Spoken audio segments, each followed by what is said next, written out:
within your homes, within your small circle? Do you let your hair down sometimes, so to speak, and your guard down, let your guard down, and allow things, the sin nature to creep in, and you don't even think that it's wrong?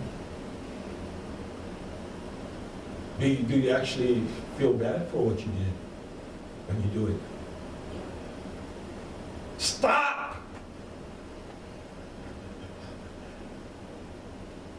You should have a traffic light. I have a traffic, maybe I should bring that traffic light down that John Dow gave me and make it so that you can see the red and the caution light, the yellow and the green.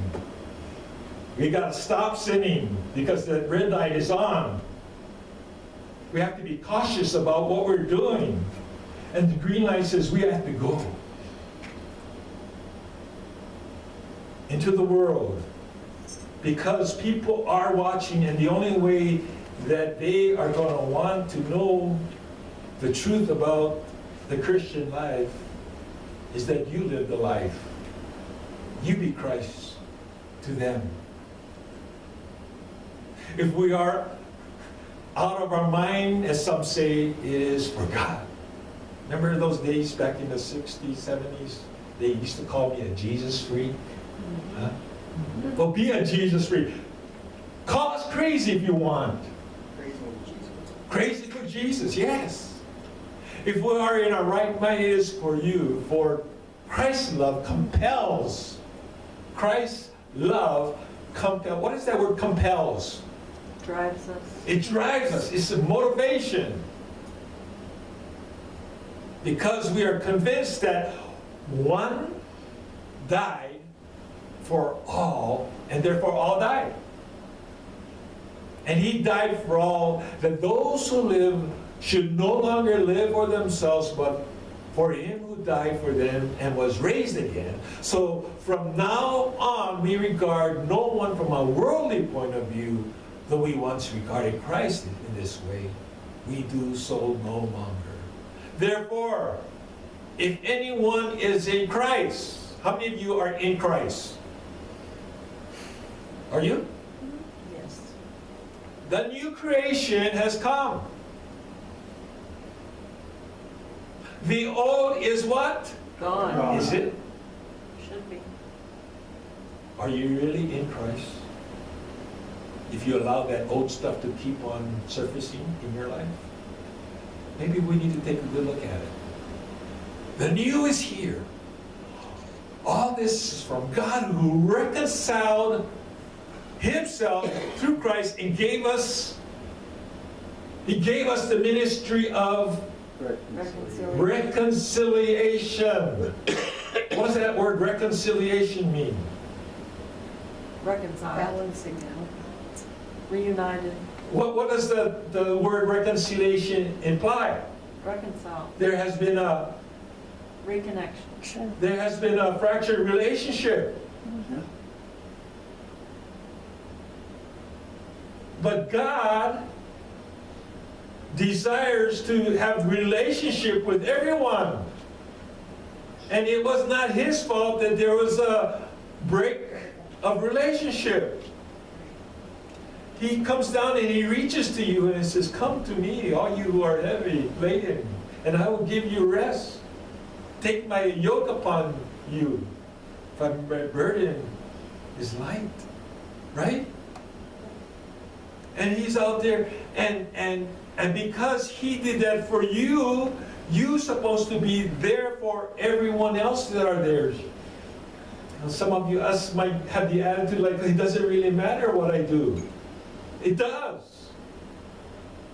Because people are watching, and we have the ministry. God allows us to be his ministers of reconciliation, drawing people to God. That God was reconciling the world to himself in Christ, not counting people's sin against him, and he has committed to us the ministry of reconciliation. What does that word mean? Committed. He has charged us.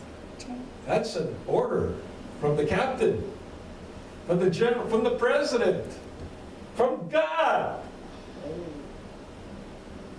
He has charged you for the ministry of reconciliation. What are you doing to draw other people to Him? Therefore, we are Christ's ambassadors, as though God were making His appeal through us. We implore you on Christ's behalf.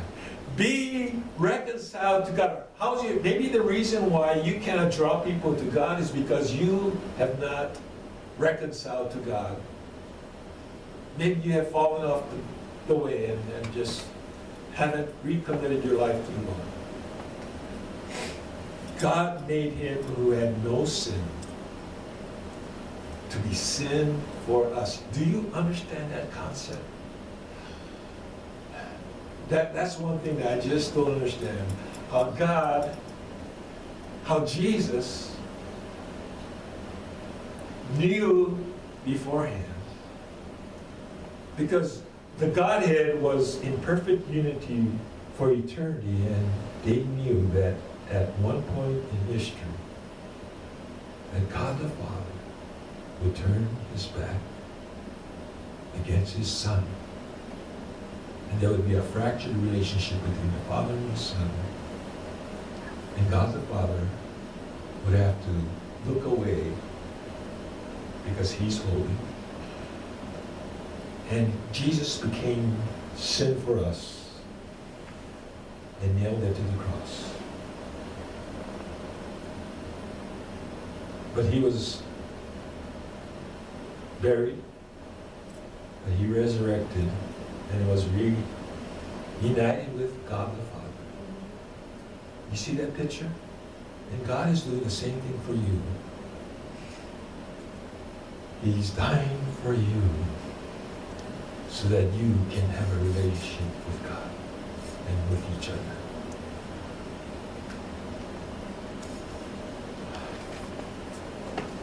The song that we're going to sing today